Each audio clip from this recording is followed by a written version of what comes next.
Arun, duty കഴിഞ്ഞ് ഇറങ്ങാൻ അല്പം വൈകി. സ്നേഹ എവിടെയെങ്കിൽ? സ്നേഹ കിടന്നു. ഇത്ര നേരത്തെയോ? അതെന്തു പറ്റി? അറിയില്ല. അറിയാനൊന്നുമില്ല, അയാൾ പണങ്ങിയിട്ടുണ്ടാവും. ഞാൻ ഏതായാലും ഒന്ന് നോക്കട്ടെ.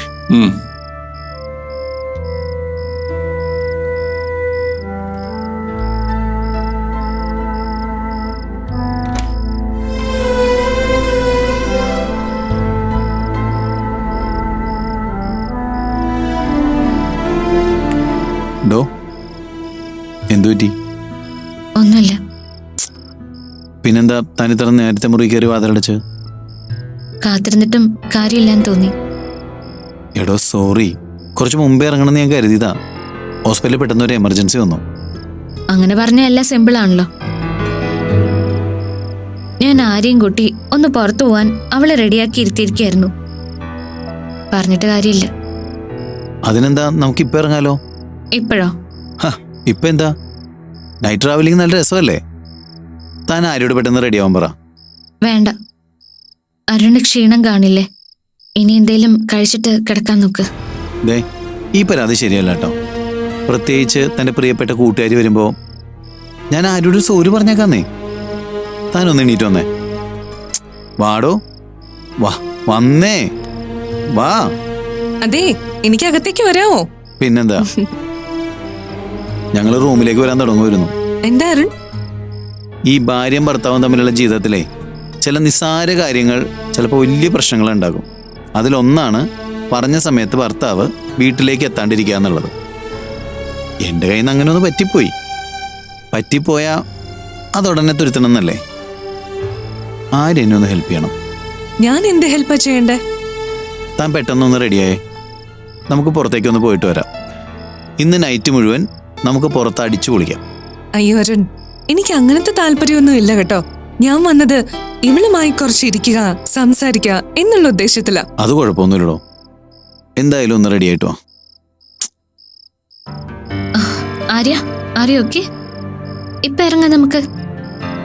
അതിനെന്താ, പക്ഷേ ഇന്നത്തെ രാത്രി ഞാൻ നിങ്ങൾക്ക് കടം തന്നിരിക്കുക. പിണക്കവും പരാതിയും പരസ്പരം പറഞ്ഞു തീർക്കാൻ. ട്രിപ്പ് നമുക്ക് നാളെ ആവാം. എന്നാ ശരി സ്നേഹ, ഞാനിതാ വരുന്നേ.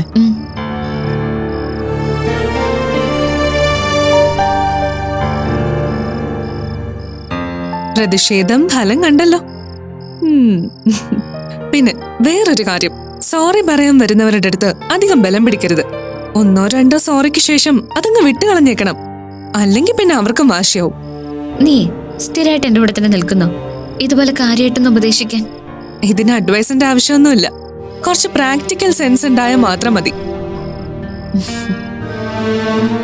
കേട്ടിട്ടില്ലേ, പറക്കണം. അത് ഈ മുകളിൽ ആകാശം ഉള്ളിടത്തോളം അല്ല, ഉള്ളിൽ ആകാശം ഉള്ളിടത്തോളം. അതുപോലെ എല്ലാ കെട്ടുമാറാപ്പുകളും പൊട്ടിച്ചെടുത്ത് അരുണിനെയും കൊണ്ടങ്ങ് പറക്കുന്നേ.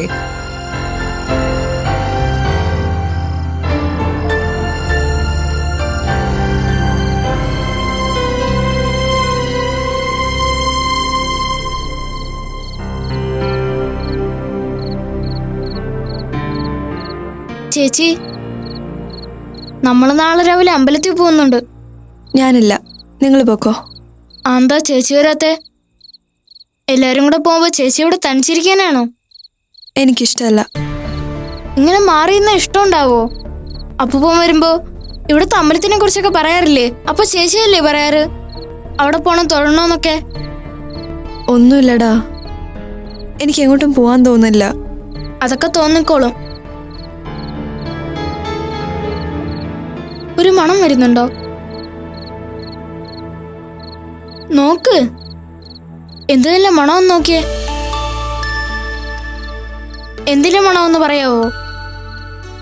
എനിക്ക് അറിഞ്ഞൂടാ.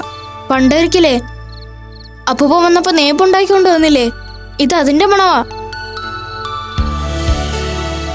അപ്പൂപ്പൻ നെയ്പ്പം ചേച്ചിക്ക് വേണ്ടി ഉണ്ടാക്കിക്കൊണ്ട് വരുമ്പോ തിന്നാതിരിക്കല്ലേ. അപ്പൂപ്പന് നല്ല വിഷമാവും. കഴിക്കോ? മക്കളെ, നെയ്യപ്പം കഴിക്കേ. ഞാനിപ്പോ ചേച്ചിയോട് പറഞ്ഞതേ ഉള്ളൂ, ചേച്ചി കഴിക്കാന്നും പറഞ്ഞു. എന്നാ കഴിക്കേ. അതെ, ഇത് നിങ്ങളുടെ സിറ്റിയിൽ കിട്ടുന്ന ബർഗറും സാൻഡ്വിച്ചും ഒന്നും അല്ല, നല്ല അസല് നാടൻ പലഹാരമാ. കഴിച്ചു നോക്ക്. സൂക്ഷിച്ച്, ചൂടുണ്ടാവും. അപ്പൊ നെയ്യപ്പം ഉണ്ടാക്കാൻ പോയപ്പോ ചേച്ചി എന്താ വിളിക്കാത്തെ? ചേച്ചി അത് കണ്ടുപിടിക്കില്ലായിരുന്നോ? എന്തിനാ അത്യാവശ്യമായിട്ട് ചേച്ചി കണ്ടുപിടിക്കുന്നത്? അപ്പൂപ്പനല്ലേ പറയാ, എന്ത് വിദ്യ കയ്യിലുണ്ടായിരുന്നാലും അത് തലമുറകൾക്ക് കൈമാറണമെന്ന്. ഓ നീയാള് മോശമല്ലല്ലോ മൈഥിലി. ഇവൻ അല്പം കുഴപ്പക്കാരനാണല്ലോടി. ചില നേരത്തെ ഉള്ളൂ. അച്ഛനെ കണ്ട അവന് ഫുൾ എനർജിയാ. മോള് കഴിക്കുന്നില്ലേ?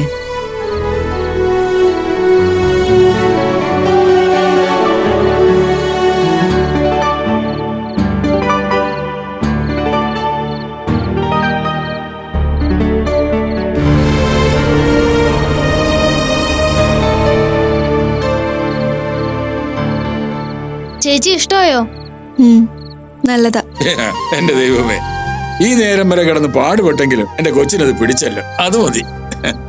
അപ്പൂപ്പ, നമ്മള് നാളെ എപ്പോഴാ അമ്പലത്തിൽ പോന്നേ? നമുക്ക് നേരത്തെ തന്നെ ഇറങ്ങാൻ പോനെ. കാറൊന്നും എടുക്കണ്ട, നടന്നു പോയാൽ മതി. നമുക്ക് നാട്ടുകാരെയൊക്കെ കണ്ട് പതിയെ അവിടെ ചെന്ന് തൊഴുത് തിരിച്ചു പോരാം. അതുപോലെ അത് മതി. അതെ, അതിന്റെ ചൂട് കളയണ്ട, രണ്ടാളും കഴിച്ചേ.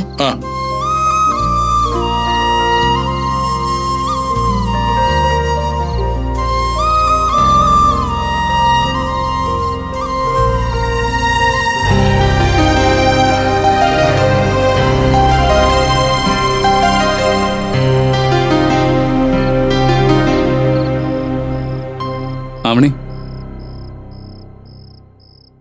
എന്താട്ടാ? നീ ഉറങ്ങാൻ പോവായിരുന്നോ? അല്ല. എന്നാ വാ, വാന്ന്.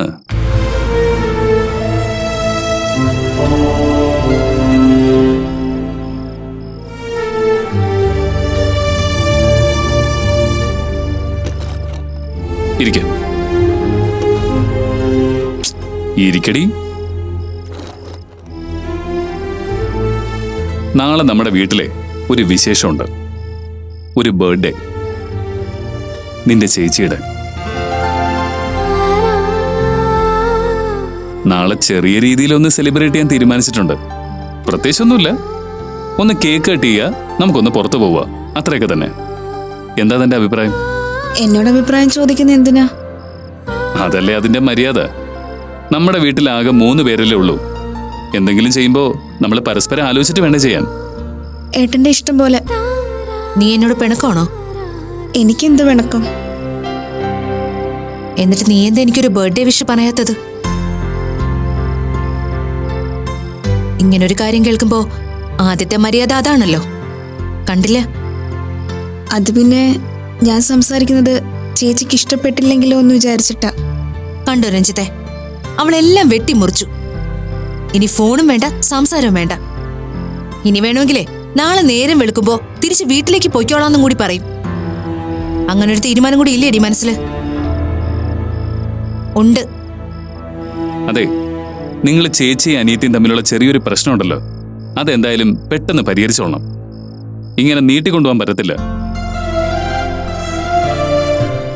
ചേച്ചിക്ക് നിന്നെക്കുറിച്ച് ടെൻഷനുണ്ട്. പ്രത്യേകിച്ച് ചേച്ചിയുടെ ഉത്തരവാദിത്വത്തിൽ നിന്റെ അമ്മ നിന്നെ ഇവിടെ നിർത്തിയിരിക്കുമ്പോ. ചേച്ചി അല്പം ഷാർപ്പായിട്ട് കാര്യങ്ങൾ സംസാരിച്ചാൽ അത് നിന്റെ അമ്മ പറയുന്നത് പോലെ കാണാവൂ. പിന്നെ ഈ ഫോണിന്റെ ഉപയോഗം, എല്ലാരും നല്ല രീതിയിൽ മാത്രമാണോ ഈ ഫോൺ ഉപയോഗിക്കുന്നത്? അതുകൊണ്ട് കുഴപ്പത്തിൽ ചാടുന്ന ആൾക്കാരും ഇല്ലേ?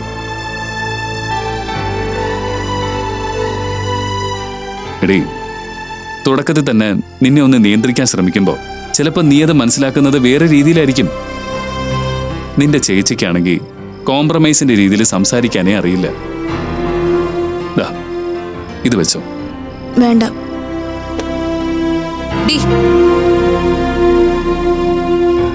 ഇപ്പൊ നീ ഇത് വാങ്ങിക്കുന്നില്ലെങ്കിൽ അതിനർത്ഥം നീ ഇത് നല്ല രീതിയിൽ ഉപയോഗിക്കാൻ തീരുമാനിച്ചിട്ടില്ലെന്നാ. ഞങ്ങൾക്കിടയിൽ നിന്നും കോളേജിൽ പോകുന്ന ഒരു കുട്ടി ഒരു കാര്യത്തിലും ഒരാളുടെയും പുറകിലാകാൻ പാടില്ല. അത്രയും ഞങ്ങൾ ആഗ്രഹിക്കുന്നുള്ളൂ.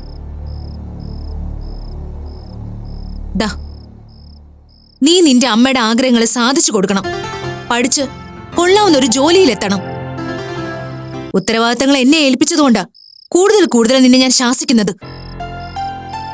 Happy birthday in advance. ഇപ്പൊ അവളുടെ നാവ് പൊന്തിയത് കണ്ടോ?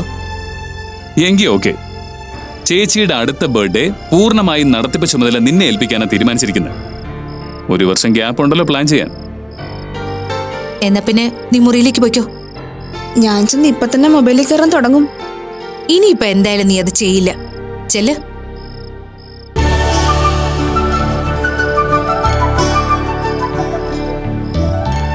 ദേ, ഇത്രയുള്ളൂ കാര്യം. അവളെ പറഞ്ഞ് മനസ്സിലാക്കാൻ വളരെ സിമ്പിളാ. എടോ, കൈകാര്യം ചെയ്യുന്ന വിഷയമല്ല പ്രധാനം, കൈകാര്യം ചെയ്യുന്ന രീതിയാ. ഇനി തുടങ്ങിക്കോ. ഓഫീസിൽ ഇത്ര പേരുണ്ട്, അവരെ മാനേജ് ചെയ്യുന്ന ഒരു രീതിയുണ്ട്, അതിന്റെ കൂടെ ഒരു മോട്ടിവേഷൻ ക്ലാസ്സും. ഞാനില്ലേ. എന്നാലേ നമുക്ക് കിടക്കാൻ നോക്കാം, അതാ ബെറ്റർ.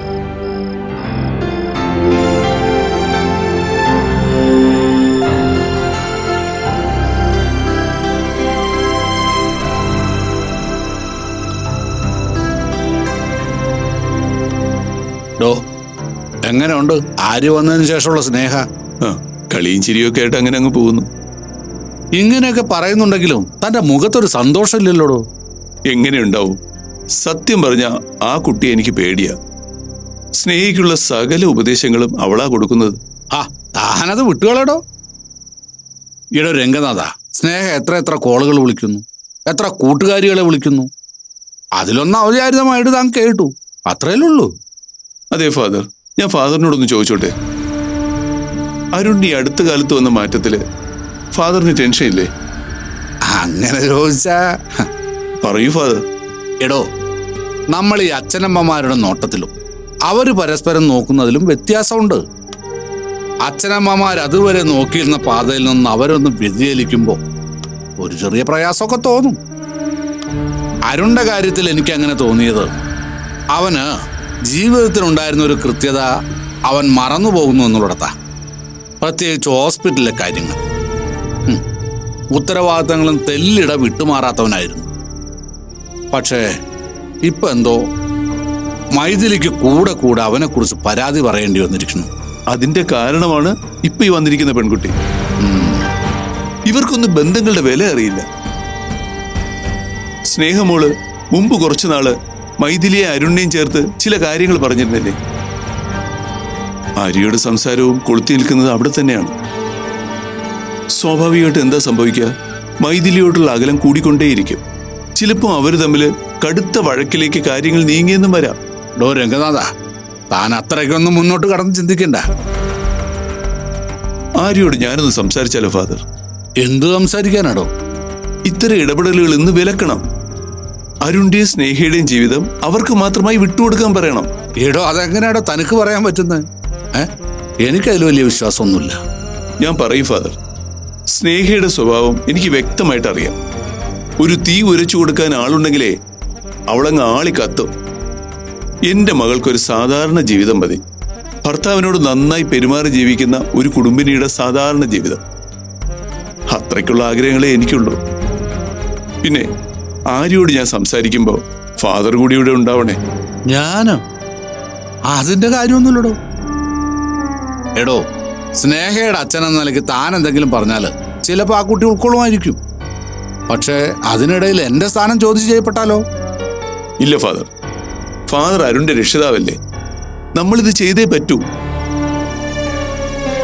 അല്ലെങ്കിൽ അരുണിന്റെ മാറ്റങ്ങൾ ഫാദറിന് പോലും ഉൾക്കൊള്ളാൻ പറ്റാത്ത രീതിയിലായി പോവും. ആ ശരി, നമുക്ക് നോക്കാം. സൗകര്യം ഒത്തുവരികയാണെങ്കിൽ ആ കുട്ടിയോട് നമുക്ക് സംസാരിക്കാം. അല്ലാതെ ഇപ്പം അതിനു വേണ്ടി ഒരു സാഹചര്യം ഉണ്ടാക്കുമൊന്നും വേണ്ട.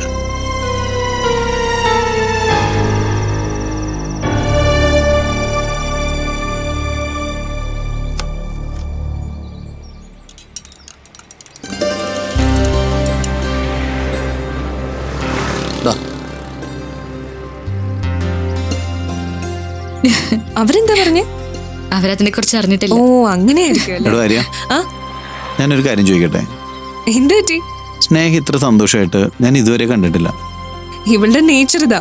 ഇത് വിട്ട് ഇവള് ഒതുങ്ങി നിന്നൊക്കെ പറഞ്ഞാ എനിക്കത് വിശ്വസിക്കാൻ പറ്റുന്നില്ല അരുൺ. ഞങ്ങൾ ഒന്നിച്ച് ഒരുപാട് തവണ പുറത്തു പോയിട്ടുള്ളതാ.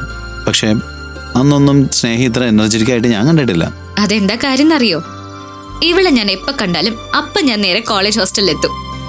പിന്നെ ഞാൻ എന്ത് വേണേലും ചെയ്യും. ഇപ്പതേ ഇവിടെയുള്ള ഏത് മതിൽ ചാടിക്കിടക്കണം ഇവളൊന്ന് തീരുമാനിച്ചോട്ടെ, ഞാൻ ചാടും. അയ്യോ അതൊന്നും വേണ്ട. പിറ്റേ ദിവസം പത്രത്തിൽ വരാൻ പോകുന്നേ ഡോക്ടർ അരുണിന്റെ ഭാര്യ അക്രമം കാണിച്ചെന്നാ. അതെ അരുൺ, ഞാനൊരു കാര്യം ചോദിക്കട്ടെ. ഉം. ഇവളെ ഇങ്ങനെ വെറുതെ നിർത്താനാണോ ഉദ്ദേശിക്കുന്നത്? ഇവളും MBBS കഴിഞ്ഞതാണല്ലോ. പ്രാക്ടീസ് ചെയ്യാൻ ഞാനും നിർബന്ധിക്കുന്നുണ്ടല്ലോ, അയാള് കേക്കണ്ടേ? എനിക്ക് വയ്യ. ഒരു സ്ഥാപനത്തിൽ ചെന്നിരിക്കാനും അവിടുത്തെ ഉത്തരവാദിത്തങ്ങൾ എടുത്ത് തലയിൽ വെക്കാനും, എന്നിട്ട് അവിടെയുള്ളവരെ മുഴുവൻ അനുസരിച്ച് ജീവിക്കാനും. ഇപ്പോഴേ അരുൺ ചെയ്യുന്ന പോലെ. അത് ഏത് ജോലിക്ക് ഇല്ലാത്ത അല്ലേ അറിയാ? അത് ശരിയാ. പക്ഷേ സ്നേഹ പറഞ്ഞ പരാതിയില് ഒട്ടും കഴമ്പില്ലാതെ ഇല്ല കേട്ടോ. ഞാൻ ചുമ്മാ ഒരു കാര്യം ചോദിക്കട്ടെ. എന്റെ വട്ടാണെങ്കി വിട്ടുകളഞ്ഞേക്കണേ. താൻ പറയേ. നിങ്ങൾ രണ്ടുപേരും ഡോക്ടർമാരാ. എന്തുകൊണ്ട് നിങ്ങൾക്ക് സ്വന്തമായിട്ടൊരു ക്ലിനിക്ക് തുടങ്ങിക്കൂടാ? ചെറുതായിട്ട് മതി. ഇന്ന് നമ്മൾ കാണുന്ന വൻപൻ ഹോസ്പിറ്റലുകളെല്ലാം അങ്ങനെ വന്നതാ. അത് അരുണിന് അറിയാലോ. അത് ശരിയാ. ഹോസ്പിറ്റലിൽ തുടങ്ങുന്ന കാര്യമൊന്നും എന്റെ ചിന്തയിലില്ല. ഇത്രയും കാലം ചിന്തിച്ചിട്ടുണ്ടാവില്ല. പക്ഷേ വേണമെങ്കിൽ ഇവിടുന്ന് അങ്ങോട്ട് ചിന്തിക്കാലോ. ഏയ്, അരുൺ ജോലി ചെയ്യുകയാണെങ്കിൽ ഡോക്ടർ മൈഥിലിയുടെ ഹോസ്പിറ്റലില് അത്രേ ഉണ്ടാവൂ. ജീവിതത്തിൽ എത്രയോ കാര്യങ്ങൾ മാറി മാറി വരുന്നു. അതുപോലെ അരുണിന്റെ ചിന്തയും മാറും. പറഞ്ഞത് അത്ര മോശമൊന്നുമല്ല. എന്തായാലും ഈ മാറ്റർ നമ്മൾ ചർച്ച ചെയ്യാൻ പിന്നീട് ഒരിക്കൽ മേശപ്പുറത്ത് വയ്ക്കാം. അരുണെ, ഒരു മിനിറ്റ്. അരുണെ, ഞാൻ ഈ പറഞ്ഞ ഐഡിയ എന്റെ അല്ല കേട്ടോ, മിസ്സസ് അരുണിന്റെയാ. ആണോ? എന്നിട്ട് ഇതുവരെ അയാൾ എന്നോട് പറഞ്ഞിട്ടില്ലല്ലോ. ചില കാര്യങ്ങൾ അയാൾക്ക് അരുണിനോട് പറയാൻ ചെറിയൊരു ഭയമുണ്ട്. അരുൺ അവളെ തെറ്റിദ്ധരിച്ചാലോ എന്നൊരു ഭയം. പക്ഷേ അരുണിനെ കുറിച്ചും അരുണിന്റെ വളർച്ചയെക്കുറിച്ചും കൃത്യമായൊരു ചിത്രം അവള് മനസ്സിൽ വരച്ചിട്ടുണ്ട്. അത് ചെറുതൊന്നും അല്ല. സൗകര്യം പോലെ അടുത്തിരുന്ന് അവളോട് ഇതിനെ കുറിച്ചൊന്ന് ചോദിക്ക്. എനിവേ, സാധാരണ ഭർത്താക്കന്മാരെ പോലെ അല്ല അരുൺ ലക്കിയ. അരുണിനെ വിവാഹം കഴിച്ചതോടെ അവൾ അവളുടെ പ്രൊഫഷൻ മറന്നു, അവളുടെ പഴയ ലൈഫ് സ്റ്റൈല് മറന്നു, അവളുടെ ഇഷ്ടങ്ങൾ മറന്നു. ഒരു സൈലന്റ് ലൈഫ്, അതാ ഇപ്പൊ അവള് ചെയ്തോണ്ടിരിക്കുന്നത്. അതെനിക്കറിയാം. സ്നേഹയുടെ മാറ്റങ്ങള് ദിവസം പ്രതി ഞാൻ കാണുന്നുണ്ട്. അത് തിരിച്ചറിഞ്ഞാ മതി. ഹലോ, എന്താണ് ഇവളെന്നെ കുറിച്ച് കുറ്റമെല്ലാം പറഞ്ഞെന്നോ? ഉവ്വ്, ഒരുപാട് കുറ്റം പറഞ്ഞു. പറ്റാണെങ്കിലേ സൗകര്യം നോക്കി നിന്നെ അങ്ങ് കളഞ്ഞേക്കാനും പറഞ്ഞിട്ടുണ്ട്. അത്രയൊക്കെയല്ലേ ഒരു ഫ്രണ്ട് എന്ന നിലയിൽ എനിക്ക് ചെയ്യാൻ പറ്റൂ. അതൊക്കെ നീ പറഞ്ഞോ. പക്ഷേ അരുൺ എനിക്ക് പൂർണ്ണ വിശ്വാസമുണ്ട്. ഇങ്ങോട്ട് ഈ മനസ്സിലേക്ക് നിന്റെ ഒരു കളിയും നടക്കത്തില്ല. അത് നീ പറയണ്ട. അരുൺ ഒരു അല്പം വൈകിയപ്പോഴേക്കും നിന്റെ പിണക്കം ഞാൻ കണ്ടതല്ലേ. എടി കഴുതേ, അതിന്റെ പേര് പിണക്കോന്നല്ല, സൗന്ദര്യ പിണക്കോന്ന. കല്യാണം കഴിയുമ്പോഴേ നിനക്കത് മനസ്സിലാവും. ദാമ്പത്യത്തിലെ ഏറ്റവും രസമുള്ളത് സൗന്ദര്യ പിണക്കത്തിനാ, അല്ലേ അരുൺ? ആ പറഞ്ഞത് ശരിയാ. പിണക്കം ഏതാ സൗന്ദര്യ പിണക്കം ഏതാന്ന് പലപ്പോഴും എനിക്ക് തിരിച്ചറിയാൻ പറ്റിയിട്ടില്ല. അതുകൊണ്ടാ താൻ പിണങ്ങി കഴിയുമ്പോൾ ഞാൻ ഇത്ര ടെൻഷനാവുന്നത്.